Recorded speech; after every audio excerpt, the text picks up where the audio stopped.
Assalamu alaikum wa rahmatullahi ta'ala wa barakatuhu. Jarumi Nura M Inuwa Kelau wanda ake wa lakabi da baya goye marayu, ka ci zamaninka ka ci na waninka. Wannan jarumi shine wanda har a yau a cikin masana'antar Kannywood ba a samu wani mawaƙi wanda ya cin masa ba. Ya samu kyaututtuka na girmamawa a gurare daban-daban, jihohi daban-daban, ƙasashe daban-daban.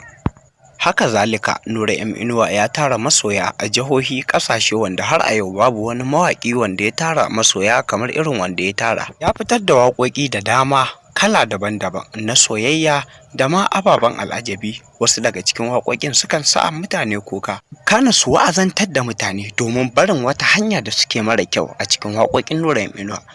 Muna ɗauke da ababe da dama wanda suka danganci wannan shahararren mawaƙi Nura M Inuwa.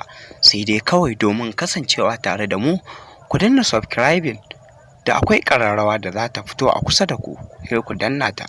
Za ku rinƙa ganin dukkan wasu ababe wanda suka danganci wannan fitacce kuma shahararren jarumi na masana'antar Kannywood kuma mawaƙi Nura M Inuwa.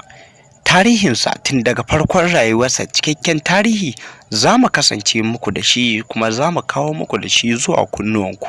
Mu dai kawai buƙatar mu shine goyon bayanku, domin goyon bayanku shine ci gabanmu kuma shine nasara akan aikin da muka sa kanmu zamu yi. Mun gode.